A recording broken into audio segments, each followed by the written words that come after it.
आप सभी को प्रणाम करता हूं। माननीय मंत्री जी की गरिमा में उपस्थिति है।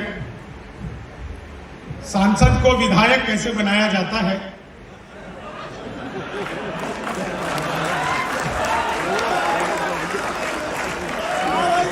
वो माननीय मंत्री जी ने साबित किया। ऐसा अद्भुत शहर है आगरा। ताज महोत्सव के इस कार्यक्रम में मैं आप लोगों के बीच में आया। हर कोई आगरा आना चाहता है, ताजमहल घूमना चाहता है। बहुत ही खूबसूरत और लाजवाब शहर। पिछले दिनों ट्रंप भी आए थे, आप सभी को पता ही है। वो पूरा आगरा घूमे, बहुत सारी दुकानों पे गए, ताजमहल देखा और यहां से वापस दिल्ली पहुंचकर मोदी जी से एक सवाल पूछा। बोले, मोदी जी सब कुछ तो ठीक है, वो असली पंछी पेठे की दुकान कौन सी थी? अच्छा है, असली पंछी पेठा। ये आगरा की बड़ी खूबसूरती है। आदरणीय अशोक चौबे जी भाई साहब को प्रणाम करता हूं। उन्होंने मुझे इस कार्यक्रम के लिए आमंत्रित किया, उन्हें विशेष नमन करता हूं। चार लाइनें आप लोगों को गा कर सुनाऊंगा। बहुत सारे लोग अचानक से मोबाइल से मेरा वीडियो बनाने लगे हैं। देखिए, मेरा तो डिजिटल कैमरे से भी नेगेटिव आता है, तो आप ये मोबाइल थोड़ी देर के लिए छोड़ दीजिए सर, प्लीज। आप भी हाँ, मोबाइल छोड़ दीजिए, थोड़ी देर हंसते हैं। मैं तो पहले भी कई बार यहाँ पे आगरा आ चुका हूँ। यहाँ पे श्रोताओं में देश के बड़े कवि आदरणीय रमेश मुस्कान जी भी बैठे हुए हैं, मैं उन्हें विशेष प्रणाम करता हूँ। श्रेष्ठ व्यंगकार डॉक्टर त्यागी भी हमारे बीच में हैं, अनुज त्यागी जी, उन्हें विशेष प्रणाम करता हूँ। और बस मैं इतना भर बताना चाहता हूँ कि बहुत अद्भुत है। मैंने पिछले दिनों मोदी जी से पूछा, मैंने कहा मोदी जी आपकी नीयत क्या है? मोदी जी बोले, मेरी नीयत पाक साफ है। वाह, पाक साफ है, लोग बहुत अच्छे हैं। उसी पाक साफ छवि के अंतर्गत एक हफ्ते पहले गलती से एक मिसाइल पाकिस्तान की तरफ छूटी थी। आप लोगों की ठहाके तालियां थोड़ी अगर कम रह गई हो तो अगली बात पे मैं जानता हूं आप लोग जितने लोग बैठे हैं, अगली टिप्पणी पे आप सबका प्यार मिलेगा। मैंने एक व्यक्ति मिला और बोला, यार ये मोदी जब से आया देश 500 साल पीछे चला गया। मैंने कहा, योगी को आने दे, त्रेता युग में ले जाए। वीर चप्पू भाई, वाह वाह, जिंदाबाद भाई। एक दोस्त मिला 5 साल बाद, 5 साल बाद बोला, मेरे पास ऑडी है, BMW है, मर्सिडीज है, तुम्हारे पास क्या है? मैंने कहा, मेरे पास बुलडोजर है। सब उठा ले जाएगा। अपना देश अद्भुत है। मैं जब यहां घुसा आगरा में तो मैंने देखा आपस में 2 आदमी गाली गलौज कर रहे थे। मैं उनके पास गया, मैंने समझाया, तब मारपीट हुई। उससे पहले खाली गाली गलौज से काम चला रहे थे। फोटोग्राफर तमाम एंगल से मेरी फोटो लेना चाह रहे हैं, वो ले भी लेंगे। मैं 4 लाइनें आपको सुनाता हूं, आपके आनंद में मैं थोड़ी सी भरपाई करता हूं। बहुत अद्भुत मंच है, गरिमा में उपस्थिति है सभी लोगों की। सभी को प्रणाम करते हुए, पिछले दिनों जब ट्रंप आए थे तो लोगों ने उन्हें तरह तरह की सलाह। अच्छा मंत्री जी, मैं आपको बताऊं, मुख्य रूप से मैं बिहार का रहने वाला हूं। वहां शराब बंद हो गई तो मैं दिल्ली रहने लगा। दिल्ली में फिर केजरीवाल आ गए तो अब मैं उत्तर प्रदेश में नोएडा रहता हूं। जी अच्छा, मैं 4 लाइनें आपको सुनाता हूं। ट्रंप भारत आए, लोगों ने उन्हें तरह तरह की सलाह दी। एक सलाह मैंने दी और सलाह पे आप लोगों को आनंद आ जाए तो एक एक व्यक्ति झूम जाना। मैंने ट्रंप को क्या सलाह दी कि लालू से मिलो वो तुम्हें बिहारी न कर दे, लालू से मिलो वो तुम्हें बिहारी न कर दे, जनता तुम्हें यहाँ की भिखारी न कर दे। उत्तर प्रदेश आना ट्रंप सोच समझ कर, योगी जी तुम्हें ट्रंप से तिवारी न कर, योगी जी तुम्हें ट्रंप ट्रंप से तिवारी न कर दे। कर दे योगी जी तुम्हें ट्रंप से तिवारी न कर दे। उससे पहले मोदी जी गए थे अमेरिका, बाइडेन से मिले, आपस में क्या बात है?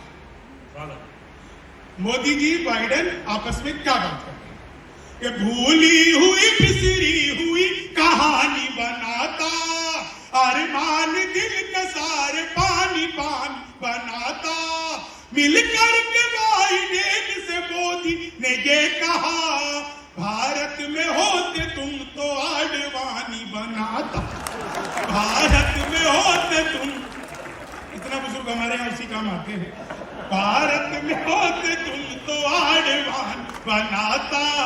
और 4 ये श्रेष्ठ लाइनें कि तुम तोड़ो वादा और हम निभाते रहेंगे, नाराजगी ऐसे भी हम जताते रहेंगे, जब तक नहीं आते हैं 15 लाख खाते में, तब तक तुम्हें मोदी जी हम जिताते रहेंगे, तब तक तुम्हें मोदी जी हम जिताते रहेंगे। ख्वाबों में तेरे रंग कोई पिंक नहीं है, और पास तेरे अपनी कोई थिंक नहीं है।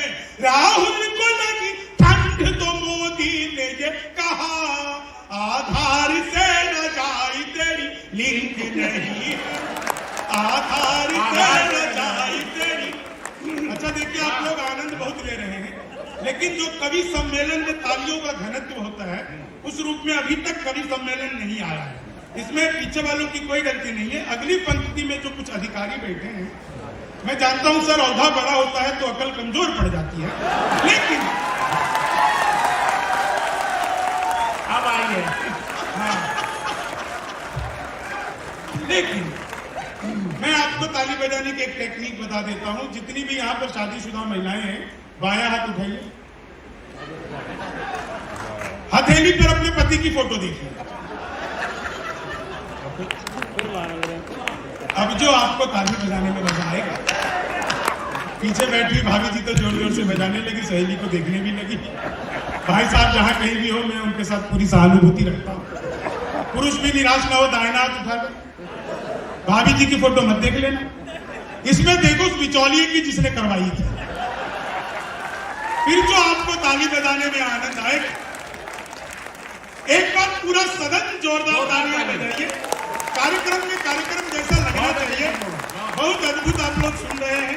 नारी शक्ति की बहुत ज्यादा उपस्थिति है। मैं इन्हें विशेष प्रणाम करता हूं। बहुत सारी महिलाएं मेकअप के हिसाब से थोड़ा थोड़ा हंस रही हैं, उन्हें भी विशेष प्रणाम करता हूं। इसमें महिलाओं की कोई गलती नहीं होती। इन्हें ब्यूटी पार्लर वाली समझा के भेजती है, बहन जी ज्यादा मुंह फाड़ के हंसोगी तो चेहरे के पीओपी की कोई गारंटी नहीं। आप लोग तब भी उस पर रिस्क लेकर के हंस रही हैं, उन्हें विशेष प्रणाम करता हूं।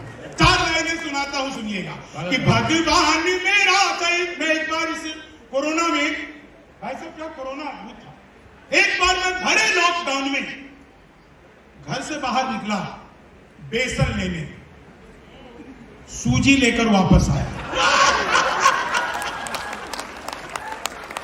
पुलिस सैनिटाइजर का इस्तेमाल करके सुझा रही थी। अच्छा, एक तो सच बता रहा हूं, बिल्कुल सच। पिछले दिनों में एक कार्यक्रम में, भाई त्यागी जी के कार्यक्रम में आगरा आया था। लॉकडाउन का दूसरा ही अवसर था, तो क्या अद्भुत देखा मैंने कि सारे लोग कोरोना प्रोटोकॉल का 100% पालन कर रहे थे। सभी मास्क लगाकर बैठे थे। ये मास्क तभी उतारते थे जब खांसना या छींकना हो, उससे पहले मास्क पूरी तरह से था। अद्भुत ही मामला है। मैं तो मंदिर गया, वहां भी सैनिटाइजर मैंने चंद्रामित समझकर चाट लिया। एल्कोहल का टेस्ट आया, मैंने कहा 2-4 बार आउट हो। बोला भैया बिहारी हो क्या? मैंने कहा तुझे कैसे पता लगा? बोला नहीं तुम्हारे यहाँ बंद है ना, लोग इसी से काम चला रहे हैं, तो हम तो सैनिटाइजर से भी काम चला लेते हैं। मैं आगरा आया तो कई सारे लोग मुझे मिलने आ गए, ये बोल के कि हम भी बिहार से हैं। इसमें हमारी कोई गलती नहीं है, सारा का सारा कसूर आगरा वालों का। आप लोग बड़े बड़े पांडाल लगाते हो, कीर्तन मंडली बुलवाते हो, फिर भजन करवाते हो, राधे राधे जपो चले आएंगे बिहारी, राधे राधे जपो चले आएंगे बिहारी, राधे राधे जपो चले आएंगे बिहारी। अब कलयुग में वो बिहारी तो आ नहीं सकते, हमें ट्रेनों में ठुस कराना पड़ता है। तो अपना तो बिहार का मामला ही अद्भुत है। दुनिया में सबसे ज्यादा ईमानदार नेता बगैर साहब, दुनिया में सबसे ज्यादा ईमानदार नेता अगर कहीं के होते हैं हमारे बिहार के, आदरणीय लालू प्रसाद यादव। जिस जेल का उद्घाटन किया खुद उसमें बंद है। यह होती उद्घाटन की जिम्मेदारी। इतने जिम्मेदार आपको नेता और कहीं मिल नहीं सकते कि भगवान मेरा साथ आप यूं भी निभाना, किस्मत के खेल में मुझे ऐसे भी जिताना, राहुल की तरह चाहे बीत जाए जवानी, लेकिन बुढ़ापे में अनूप जलोटा बनाना, लेकिन बुढ़ापे में अनूप जलोटा। अच्छा, योगी जी की जब पहली सरकार आई थी तो पहला काम किया था एंटी रोमियो, जैसे जूलियट की कोई गलती ना हो, आधार कार्ड मिलवा के पीटे गए। उत्तर प्रदेश योगी जी एंटी रोमियो और 4 महीने कि जुल्फों में उंगलियों को फिराने नहीं देते, जुल्फों में उंगलियों को फिराने नहीं देते, कलियों के पास भंवरे को जाने नहीं देते, इतनी सी शिकायत है हमें योगी आपसे, खुद से न पटी हमको बताने नहीं देते, खुद से न पटी हमको बताने नहीं देते। अच्छा, बयान भी अद्भुत अद्भुत आते हैं। एक बयान अगर आपके दिल को झकझोर दे तो एक एक व्यक्ति का आशीर्वाद चाहूंगा। वो हमारे दिल्ली के सीएम ने कहा कि कश्मीरी फाइल यूट्यूब पर डाल दो, सबको देखना चाहिए। मैंने कहा हाँ बिल्कुल देखना चाहिए, और उसी वाईफाई से देखना चाहिए जिसे देने का वादा करके आप सत्ता में आए थे, आज तक नहीं किया। बार बार बयान देते हैं, 1-2 बयान आपको याद ही होगा। बोले पुलिस, दिल्ली पुलिस मेरे हवाले कर दो, 6 महीने में ठीक कर दूंगा। मैं एक दिन उनके घर गया, मैंने कहा जी पुलिस भी आपके लिए यही कह रही थी, हमें दे दो 6 महीने में। वो तो 6 दिन में ठीक कर दे। 4 महीने आपको सुनाता हूं आनंद लीजिए कि चीनी को जमा करके फिर से गन्ना बना दूं। अद्भुत ही कभी मैं तो क्लास में अध्यापक आए, बोले कौन बेवकूफ है, खड़ा हो। तो मैं ही खड़ा हो गया। बोले तुम बेवकूफ हो। मैंने कहा नहीं सर, आप अकेले खड़े अच्छे नहीं। चीनी को जमा करके फिर से संस्कृत का अध्यापक आ गए। बोले तमसो माँ ज्योतिर्गमय, मैं इसका हिंदी में अनुवाद करूं। मैंने किया। माँ तुम सो जा, मैं ज्योति के पास जाऊंगा। चीनी को जमा करके फिर से वो हिंदी का अध्यापक आ गए। बोले राहुल गांधी देश के प्रधानमंत्री बनेंगे, इसमें कौन सा अलंकार है? मैंने कहा जी असंभव अलंकार है। चीनी को जमा करके फिर से गन्ना। वो गणित का अध्यापक आ गए। बोले मैंने तुम्हारे पिताजी को 2000 रुपए 6% ब्याज पर 10 दिन के लिए दिए, तो 10 दिन बाद कितना लौटाएंगे? मैंने कहा जी वो नहीं लौटाएंगे। बोले क्यों, तुम्हारे पिताजी गणित नहीं जानते? मैंने कहा जी आप मेरे पिताजी को नहीं जानते। चीनी को जमा करके फिर से वो गणित वाले फिर आ गए। बोले एक्स की वैल्यू बताओ। मैंने कहा जी जो हमें छोड़कर चली गई, हमारी नजरों में उसकी कोई वैल्यू नहीं। चीनी को जमा कर, कमाल है, इधर बुजुर्गों को भी एक्स की वैल्यू पता है। चीनी को जमा करके फिर वो गणित का फिर आ गया। बोले दशमलव किसे कहते हैं? तो मैंने बताया कि जब लगातार 10वीं बार लब हो जाए तो उसे दशमलव कहते हैं। लगातार का मतलब है लगातार, ऐसा नहीं बीच में शादी कर लो। चीनी को जमा कर। अच्छा देखो, मातृशक्ति बैठी है, मैं इन्हें प्रणाम करता हूं। आप लोगों ने सुना होगा कॉपी पेस्ट। इस कॉपी पेस्ट का आविष्कार हिंदुस्तान में हुआ और हमारी महिलाओं ने किया। वो नीचे वाले होठों पर लिपस्टिक लगाती है, ऊपर पप पप पप पप करती है, हो जाता है कॉपी पेस्ट। चीनी को जमा कर। मैं तो ट्रेन में आ रहा था, बीच वाली बर्थ पे सो रहा था, ऊपर पे 30-40, नीचे पे 80-90। तो 30-40 में 80-90 से पूछा, बोली बहन तेरी उम्र क्या है? 80-90 बोले होगी 38-40। अब उसने उससे पूछ लिया तेरी क्या है? बोले होगी 18-20। मैं तो 20 के बरस से धड़ाम से नीचे गिरा। बोली भाई साहब क्या कर रहे हो? मैंने कहा जी पैदा होने की कोशिश। चीनी को जमा करके फिर से। अच्छा वो याद है ना आपको, मोदी जी आए थे 8 नवंबर को।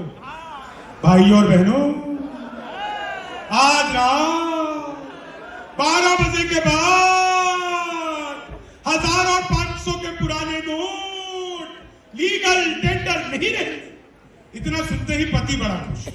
उसे आज भी उम्मीद है मोदी जी किसी दिन रात को 8 बजे आएंगे। मित्रों, आज रात 12 बजे के बाद आपकी पुरानी शादियां लीगल टेंडर नहीं देंगे। कितने खुश हो रहे हो भोले भाले पुरुषों, मत भूलो वो नरेंद्र मोदी ने 1000 रुपए का लेके 2000 का लौटाया। आप 40 साल की जमा करवाने जाओ, 80 साल की जमा देंगे, बीवी लेके जाओगे, दादी लेके लौटोगे। चीनी को जमा तो देखो, मैं तो बिहार का रहने वाला, इलेक्ट्रॉनिक शॉप पे गया, मैंने पूछा है टीवी कितने का दे रहे हो? बोला जब बिहारियों को टीवी नहीं देते। मैंने कहा तुझे कैसे पता लगा? बोला निकल यहां से। अगले दिन मैं सूट बूट हैट नकली मुच्छी। मैंने कहा ये टीवी कितने का दे रहे हो? बोला तुझे कल भी मना किया था। अगले दिन मैं बुर्का और के चला गया। मैंने कहा भैया ये टीवी कितने का दे रहे हो? बोला भाई साहब आपको 2 दिन से मना कर रहा हूं। मैंने कहा ठीक है मत दे, लेकिन ये बता तुझे पता कैसे लगता है मैं बिहारी हूं? तो उसने जो बात बताई आप लोगों तक पहुंच जाए तो एक व्यक्ति का फिर आशीर्वाद चाहिए। मैंने कहा ठीक है मत दे, लेकिन ये बता तुझे पता कैसे लगता है मैं बिहारी हूं? बोला बेटा जिसे तू टीवी कह रहा है वो माइक्रोवेव है। ये जो माइक्रोवेव को टीवी बताने का कॉन्फिडेंस बिहार लेके आया, लेकिन यही वो कॉन्फिडेंस है साहब, जब यूपीएससी का रिजल्ट आउट होता है तो टॉप 20 में से 13 जो है वो बिहार के लोग होते हैं। यही हमारी पहचान है। अपने जख्मों को भी आईना बनाया हमने। अंजुम रहमत जी कहती हैं आपको हंसता हुआ चेहरा दिखाने के लिए इतना आसान नहीं खुद का तमाशा करना, कलेजा चाहिए लोगों को हंसाने के लिए। चीनी को जमा कर, वो तो वही अटकी पड़ी है कैसे? चीनी को जमा करके फिर से गन्ना बना। मैं सच बता रहा हूं, 15 मिनट के रास्ते को 45 मिनट बनाने की कला जो आगरा के ऑटो रिक्शा वाले जानते हैं, ये कला किसी को नहीं पता। मैं 15 मिनट तक बैठा रहा, वो 45 मिनट तक घुमाता रहा। मैंने 45 मिनट तक घूमता रहा, वो साथ में अल्ताफ राजा के गाने गाता रहा। मैंने 45 मिनट बाद पूछा, मैंने कहा अल्ताफ राजा के बहुत बड़े फैन लगते हो? बोला नहीं मैं ही अल्ताफ राजा हूं। मैंने कहा ये भी कमाल है। 4 अंतिम लाइनें पढ़ता हूं और आप लोगों से विदा चाहता हूं कि मनहूस से चेहरों को सदा काटता हूं मैं, गम की बदलियों में भी खुशी छाटता हूं मैं, भाता नहीं मुझको कोई चेहरा उदास सा, बस इसलिए ही सबको हंसी बांटता हूं मैं। बस आभार।